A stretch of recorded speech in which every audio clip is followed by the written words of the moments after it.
자, 이번 시간부터 본론으로 들어가도록 하겠습니다. 11페이지에 있는 하재의 의의입니다. 먼저 개념이죠. 개념인데 하재의 개념은 그렇게 시험 문제에 중요하게 다루어지고 있지는 않습니다. 정말 간혹 이렇게 출제가 되는데 여기에 보면 하재조사 보고 규정도 있고 과학적 또는 형법상, 민법상인데 요 밑에 있는 세 가지는 참고만 해주시면 돼요. 참고만 해주시면 되고 우리 하재조사 보고 규정이 있습니다. 이 보고 규정에서 정하는 하재의 개념이 뭔가라는 것만 여러분이 기억을 해주시면 됩니다. 첫 번째가 사람 하재 발생이 사람의 의도, 그죠? 의도에 의해서, 의도에 반해서, 의도에 반해서 직접 불을 내고 싶지 않았는데 불이 나는 경우가 있겠죠, 그죠? 이런 것을 우리가 말합니다. 여기에는 단순하게 의도에 반한다는 그 개념 안에는 하재 취급 중에 발생했다든지 실화라든지 자연 발화까지 다 포괄적으로 포함하는 그런 개념입니다. 의도에 반한다는 것. 그 다음에 또 뭐가 있습니까? 고의에 의한 것도 있어. 고의. 우리가 고의라면은 방화를 제일 먼저 생각할 수 있겠죠, 그죠? 고의에 의한 것이어야 되고, 그 다음에 이것이 연소현상이 있어야 된다 하는 거예요. 연소현상. 연소현상이라는 건 뭐냐면은, 여기 우리가 뭐라고 했느냐면은, 가연성 물질이 산소와 결합하여 열과 빛을 내며 급속히 산화되어 형질이 변경되는 화학 반응을 말한다. 돼 있어. 열과 빛을 낸다라는 거예요. 쉽게 우리가 연소할 때 그냥 연소합니까? 그렇지 않죠. 거기에는 반드시 열이 발생되고 빛을 발생됩니다. 그러면서 어떻게 되면 물질의 형질이 화학적으로 변하는 거죠. 그냥 물이 증발해 가지고 수증기가 된다. 이제 이것을 우리가 여기서 말하는 그런 물리적인 성질이죠. 자, 그런 것을 포함하지 않는다는 겁니다. 화학적이라는 것 단위를 빛과 열과 빛이 있어야 되고 열이 있어야 되고 그 다음에 또 뭡니까? 산화가 돼야 되고 또 뭐가 있어요? 여기에 또 하나를 추가한다면은 화학적이라는 단어가 들어갑니다. 요 단어만 여러분이 기억을 해주시면 되겠습니다. 해주시면 되고 그 다음에 또 하나 보면은 이렇게 불이 발생되면은 이것을 꺼야 된다는 거죠. 여기에 뭐가 있어요? 소화시설 등이라 해서 소화시설 등이라는 단어가 들어가는데 요 등이라는 단어가 들어가는 건 반드시 기억을 해 주셔야 됩니다. 우리가 소화시설이라면 뭡니까? 우리가 소방법에서 말하는 그런 시설뿐만 아니고 모래라든지 어떤 것이라든지 동원해 가지고 불을 꺼야 된다는 것, 끌 필요가 있는 것, 그것을 이야기를 합니다. 그래서 여기서 등이라는 단어가 들어가고 우리가 시험 문제에 있어 가지고 몇 번 출제를 했던 것 중에서 가장 중요하게 다뤄왔던 게 뭐냐면은 화학적이라는 단어, 화학적. 요 화학적을 뭐라 하면 물리적인 걸로 이렇게 표현합니다. 물리적 폭발, 화학적 폭발이 되는데 여기서 말하는 물리적 폭발은 생각을 하지 않는다는 거죠. 물리적 폭발을 생각하지 않는다는 거는 여러분 이제 소방사회에서 교호 공부하시는 분들이 꼭 명심해야 되는 게 있습니다. 일반 시중에 있는 소방학 개론에서는 이것을 우리가 블레브가 있죠. 블레브를 뭐라 하면 물리적 폭발로 보고 있습니까? 화학적 폭발로 보고 있습니까? 책마다 조금씩 다른데 일반적으로 화학적 폭발로 보고 있어요. 근데 소방학교 공통교재에서는 우리 블레브를 뭘로 보고 있느냐? 블레브를 물리적 폭발로 이렇게 보고 있다는 거죠. 지금 현재로서는. 그렇기 때문에 여러분들이 다음 중에서 화학적 폭발이 아닌 것은 해가지고 놓은다면은 블레브를 생각해 주셔야 돼요. 그래서 기존에 나중에 저쪽에 보면은 기출 유형 문제가 나와 있을 건데 거기에도 마찬가지입니다. 보기에 어떻게 나왔냐? 이렇게 돼 있어. 요 문제가 부산의 소방장 시험에서 나왔던 거예요. 다른 거는 뭐 크게 문제되는 게 없는데 요거 가지고 조금은 갈등을 많이 느꼈다 이야기를 합니다. 그래서 여러분들이 지금 여기에서 하재의 개념에 있어서는 사람의 의도에 반하거나 고의에 의해서 발생하는 연소현상으로서 소방시설 등을 사용하여 소화에 필요가 있거나 또는 화학적 폭발 현상을 말한다 할 때 이 화학적 폭발에 블레브가 어떻게 되는다? 화학적 폭발이 아니고 물리적 폭발이라는 거. 그 개념만 여러분이 잡아주시면 됩니다. 그래서 너무 부담스럽게 보지 않아도 되는 부분이다. 이렇게 생각해 주시면 됩니다. 자, 두 번째 하재 분류가 있습니다. 하재 분류는 여러 가지로 나눌 수 있죠. 적응성에 따라 가지고 어떻게 나누느냐 하는 거. 그 다음에 처종에 따라서 또 어떻게 나누느냐 하는 거 나와 있습니다. 그 다음에 소실 정도에 따라서 그 다음에 긴급 보고 이렇게 나오는데 또 원인입니까? 원인에 따라서 이렇게 분류를 합니다. 이렇게 5가지를 지금 우리 공통교재에서 분류를 하고 있어요. 분류를 하고 있는데 시험 문제에서 제일 잘 노는 게 어떻게 보면 소실 정도와 그다음에 긴급 긴급도에 따라서 이렇게 놓습니다. 근데 긴급에 따라서는 이 부분은 우리가 대형화재, 중요화재, 특수화재로 나눈 부분이기 때문에 나중에 여러분이 별도로 다 암기를 하셔야 됩니다. 암기를 하셔야 되기 때문에 이번 시간은 이렇게 나눈다 정도만 기억해 주시면 돼요. 나눈다 정도만 기억해 주시면 되고, 그 다음에 여러분이 기억해야 될 건 뭐냐면은 처종하고 원인입니다. 처종하고 원인을 구분해 주셔야 되는데, 일단 하나씩 볼게요. 적응성에 따라서는 어떻게 하냐면, 적응성에 따라서는 우리가 쉽게 말하는 A, B, C, D입니다. 그죠? 여기에 맞춰가지고 일반 화재, 그 다음에 유류화재, 전기화재, 금속화재, 가스화재로 이렇게 나누는 5가지 형태로 나누는 건데, 여기에서 여러분이 좀 특징적으로 봐둬야 될 게 있어요. 처종에 있어가지고. 처종은 뭐 A, B, C, D, E 이렇게 기억해 주시면 되죠. 그죠? 해주시면 되고, A가 일반 소방관이 지금 A가 무슨 화재인지 모르시는 분 없을 거예요. 일반 화재, 유류화재, 그 다음에 전기화재, 금속화재, 가스화재 이렇게 나누고 있더라. E가 가스화재라는 거, D가 금속이라는 거, 이 정도 기억해 주시면 되고, 일반적으로 우리는 A, B, C 정도로 보고 있어요. 보고 있는데, 어쨌든 이렇게 적응화재를 5가지로 구분을 하더라 하는 거 꼭 기억을 해 주시면 되겠죠. 그 다음에 이 색깔이 있습니다. 백황청무황입니다. 그죠? 백색, 그 다음에 요 항색, 기름이니까 항색이라. 그 다음에 C는 뭡니까? C는 전기화재이기 때문에 청색으로 한다. 색깔은 여러분이 기억을 해 주셔야 되겠죠. 그죠? 그 다음에 금속화재는 무색입니다. 그리고 가스화재도 항색입니다. 우리나라 같은 경우는 B급하고 E급하고 같이 이렇게 쓰죠. 같이 가스하고 유류. 그렇기 때문에 항색이다. 이렇게 보시면 되겠습니다. 자, 이렇게 적응이 이렇게 되는데, 여기서 중요한 거는 뭐냐면은, 제가 줄을 꺼놨어요. 일반 화재 두 번째 동그라미 보면은, 발생 빈도나 피해액이 가장 큰 화재 이렇게 돼 있어요. 발생 빈도만 보면 여러분이 일반 화재라는 게 딱 들어오는데, 피해액이 가장 크다 이렇게 하면은, 여러분 잘못하면은 유류로 갈 수 있습니다. 유류가 아니에요. 그래서 제가 밑줄을 꺼놨는데, 발생 빈도나 피해액이 가장 큰 화재, 발생 빈도가 가장 크다, 아니면 피해액이 가장 크다. 이런 뭐 시험 문제 내면은 이렇게 냅니다. 보기를 발생 빈도 하고 피해액 이렇게 문제 내면 큰 문제 없어요. 여러분들이 틀림없이 요거는 A급 화재 찾기 쉽습니다. 그런데 발생 빈도를 싹 지워버립니다. 피해액이 가장 큰 화재 이렇게 내버리면은 여러분 어떻게 될까요? 잘못하면은 유류 화재로 가기 쉽습니다.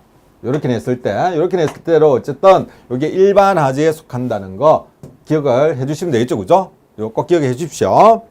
그 다음에 국내 규정에는 없다 돼 있죠. 금속 화재 같은 경우는, 그죠? 그 다음에 맨 밑에 보면 가스 화재 같은 경우 국내에서는 유류 화재에 준해서 사용하고 있다 이렇게 되어 있습니다. 자, 요 정도만 여러분들이 기억을 해주시면 돼요. 적응성에서는. 기억해 주시면 되고, 그 다음에 처종에 따라 가지고는 분류를 6가지로 분류를 하고 있습니다. 건축, 구조물, 자동차, 차량, 그 다음에 위험물, 가스, 그 다음에 선박, 항공기, 임야, 기타 화재를 나누는데, 여기에서 중요한 거는 뭐냐면은 이것만 기억해 주시면 돼요. 건물, 구조물 화재 볼게요. 건축물, 구조물 또는 수용물이 화재로 인해서 소실된 화재를 말한다 되어 있습니다. 수용물 되어 있어요. 수용물. 이 말이 뭐냐면은, 예를 들어 뭐 창고 안에 이런 창고가 있습니다. 이런 창고 건물 안에 여기에 농산물이 탔다, 임야물이 탔다 이러면 이걸 뭐라고 그러냐? 임야 화재로 보지 않고 요거는 요 창고가 연소됨으로 인해 가지고 문제 생겼기 때문에 요거는 건축 구조물 화재로 보더라 하는 겁니다. 이런 차량이 있어요. 차량이 있는데 아침에 그 농산물 시장에 갖다 팔기 위해서 물건 싣고 가다가 차량에 화재가 나가지고 다 소실되었어요. 그럼 이것을 뭐라고 하느냐? 이게 농산물이 뭐 예를 들어 목재라 이러면은 목재가 탔다 이러면은 목재를 농산물 시장에서 판매합니까? 판매 안 하죠, 그죠? 어쨌든 이제 뭐 그런 거리라 생각하시면 돼요. 이런 게 탔다라 이것을 임야화재로 보지 않는다는 거죠. 뭐로 본다? 이것도 차량화재로 본다는 겁니다. 자, 요렇게 여러분이 그 뒤에 있는 것만 잘 기억을 해주시면 되겠습니다. 그 다음에 위험물, 가스 돼 있고, 임야화재 볼게요. 임야화재 보시면은 산림, 야산, 들판의 수목, 잡초, 경작물 돼 있습니다. 자, 여기에서 기억해 두어야 되는 게, 우리 농산물 경작물이죠. 경작물이 소실되었다 이러면 여러분이 잘못하게 되면 임야화재, 임야 이렇게 되면 뭐가 됩니까? 임야 이렇게 하면은 요거는 산 됐습니다. 산. 이렇게 산만 생각하다 보니까 들에서 아니면 논에서 생산된 농작물은 전부 다 기타 화재이지 않을까 이렇게 생각합니다. 기타 화재가 아니에요. 어디에 속한다? 임야 화재로 속한다. 경작물 돼 있습니다. 그죠? 들판의 수목, 잡초, 경작물 이런 것은 전부 다 임야 화재로 보고 있더라. 그럼 여기에 속하지 않는 것을 우리가 기타 화재로 봅니다. 자, 여기서 처종 부분은 여러분이 조금은 신경을 써가지고 봐둘 필요가 있다는 말씀을 드리겠습니다. 자, 그 다음에 다에 보면은 이제 소실 정도에 대해서 시험 문제가 이렇게 간혹 출제가 돼요. 출제가 되는데 여기서는 여러분 중요한 거는 반소만 보시면 됩니다. 어떤 책에는 적소라는 단어를 쓰는데 적소라는 단어가 과거에는 있었어요. 과거에는 있었는데 지금 적소라는 단어를 사용 자체를 하지 않습니다. 그래서 전소, 반소, 그 다음에 부분소 이렇게 됩니다. 부분소가 되는데 여기서 여러분이 반소를 잘 기억해 줘야 되는 게 30% 이상입니다.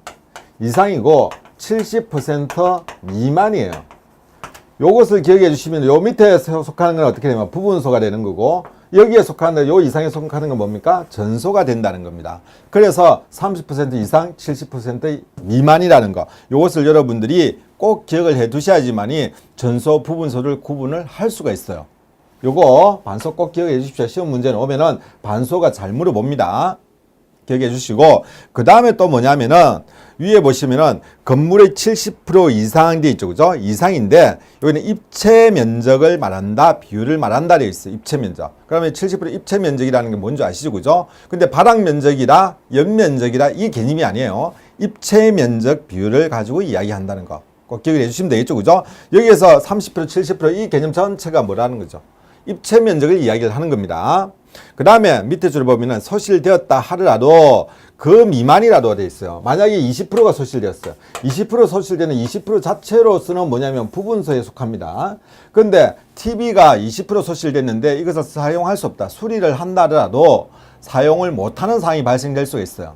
그러면 이걸 어떻게 되느냐? 이거는 쉽게 말해 보수를 하더라도 사용 못하는 경우가 생긴다면은 이것은 우리가 전소로 보고 있더라. 무조건 퍼센테이지만 가지고 하는 것이 아니고 다시 이거 수리를 해가 사용할 수 있느냐 없느냐에 따라 가지고 다시 부분소, 전소 이렇게 나눌 수가 있더라는 겁니다. 수리해도 사용할 수 없다 이러면 어떻게 해요? 소실 면적은 20% 10%밖에 안 되지만은 수리해도 재사용이 불가하다 이러면 어떻게 된다? 이거는 전소로 본다는 거 좀 주의 있게 봐주시면 되죠. 세 가지만 기억하시면 됩니다. 반소가 어떻게 되는가, 입체 면적이 어떻게 되는가, 그리고 뭡니까? 재사용이 불가하는 경우 어떻게 된다 하는 거. 그 세 가지만 여러분이 기억해 주시면은 소실 정도에 따른 분류는 끝났어요. 그 정도로 해주시면 되고, 그다음에 긴급 상황에 따라서 분류하는 부분이 있습니다. 요거는 대형화재, 중요화재, 특수화재로 나눠지는데, 요 부분은 앞으로 계속 나옵니다. 나오는 거고, 한 3번 정도 넣을 거예요. 3번 정도 넣는데, 요거는 제가 별도로 설명을 안 할 겁니다. 나중에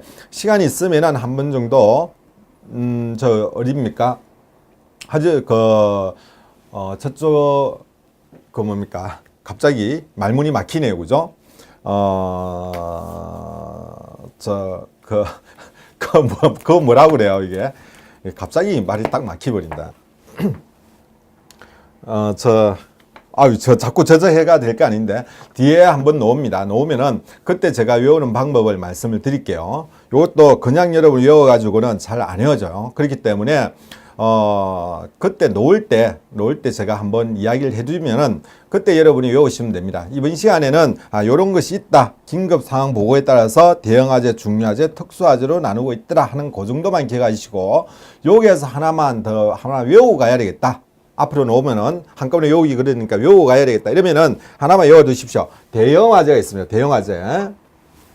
방어검토에 있습니다. 방어검토라는 단어가 안 나와 머리에 안 떠올라가지고 그때 제가 자세하게 한 번 더 이야기를 할게요. 자, 대형화재가 있으면 대형화재는 꼭 기억을 해 주십시오. 여기에서. 자, 대형화재는 간단합니다. 어떻게 외우냐면은 5 곱하기 10이에요. 5 곱하기 10은 50억입니다. 자, 요거 뭡니까? 사망이고 사상자예요. 사망이고 사상자리 있죠? 사상자에는 사망 플러스 뭡니까? 부상을 포함하는 겁니다. 사망이 2명이고 부상이 10명이다. 이러면 어떻게 됩니까? 부상 10명이면 당연히 대형화재가 되겠네요. 부상이 8명이다. 이렇게 하면 어떻게 됩니까? 요 같은 경우는 요건 사상자 10명에 속하죠. 그럼 요건 대형화재가 되는 겁니다. 그쵸? 근데 만약에 사망자가 2사람이다. 이러면 어떻게 됩니까? 대형화재에 속합니까? 안 속합니까? 속하지가 않습니다. 요 같은 경우는. 자, 요렇게 외워주십시오. 사망자 5명, 사상자 10명, 피해액 50억 돼 있습니다. 그래서 5 곱하기 10은 50억이다. 여기 대형화재예요. 대형화재. 자, 되었습니다. 대형화재만 외우시고 중요화재, 특수화재는 나중에 방어 검토할 때 한번 말씀을 드린다고 했습니다. 자, 그 다음에 또 뭐냐, 하재 원인입니다. 원인에 대해서 제가 왜 그러냐면은 처종하고 원인하고 두 개를 묶어가지고 문제 낼 수 있는 확률이 많습니다. 많기 때문에 적응하재라든지 소실에 따라서는 소실, 긴급 요 상을 가지고 섞어서 문제 내는 건 조금 수준이 낮습니다. 그 낳는 문제도 있을 거예요. 나중에 풀어보면은. 자, 그렇지만은 실제 문제에 있어서는 이렇게 잘 연결돼서 놓을 수가 있습니다. 그래서 여러분이 하재 원인에 따라서 5가지가 있는데 5가지를 꼭 기억을 해 둘 필요가 있다는 말씀을 드립니다. 자, 실화가 나옵니다. 실화가 뭔지 모르시는 분 없죠? 뭐라고 합니까? 직업 부주의나 사용 보관 등의 잘못으로 발생한 과실적 화재를 말하는 것으로서 실화에는 중과실과 단순 실화인 경과실이 있다. 이렇게 돼 있어요. 실화. 그 다음에 방화, 불질른 거죠. 방화가 있습니다. 방화는 적극적이고 고의적인 생각과, 이게 고의라는 게 중요하죠. 고의적인 생각과 행위로서 일부러 불질러 발생하는 것을 우리가 방화라고 그런다. 그럼 자연발화가 있습니다. 자연발화, 산화, 약품, 혼합, 마찰 등에서 발화한 것으로 스파크 또는 화염이 없는 상태에서 열기에서 발화한 연소를 말한다. 어떻게 보면은 자연발화의 정의 정도로 여러분이 이해해 주시면 되겠죠. 정의로. 그럼 천재발화가 있습니다. 지진, 낙뢰, 분화 이런 거 원인 불명됐습니다. 여기에 있는 내용과 관계없는 것을 우리가 원인 불명으로 이렇게 나타낸다는 거죠. 그래서 5가지가 나오는데 실화, 방화, 뭡니까? 실화, 방화, 자연발화, 천재발화, 원인불명 돼 있어요. 폭발, 이렇게 어떻게 될까요? 폭발. 실화도 아니고 방화도 아니고 자연발화도 아닌데 만약에 폭발이다. 참 이건 어디 갖다 붙이기가 애매하다. 이렇게 되면 어떻게 합니까? 원인불명으로 나오는 거죠. 원인불명 이렇게 됩니다. 그래서 여기 보면은 실화, 방화, 자연발화, 천재발화, 원인불명. 이 원인불명을 여러분이 그냥 간단히 넘어가 버리면 안 돼요. 이게 기타 이게 뭡니까? 발화 원인을 1번 실화, 방화, 그 다음에 기타 발화.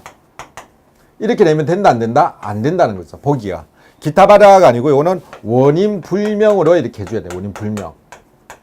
됐죠? 그죠? 원인 불명으로 이렇게 해줘야지만이 맞습니다. 기타 발화 이렇게 하면 안 돼요.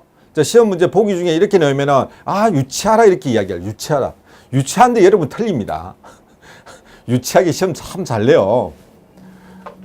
이런 거 여러분이 공부하시면서 주의를 해주셔야 됩니다. 된다 하는 겁니다.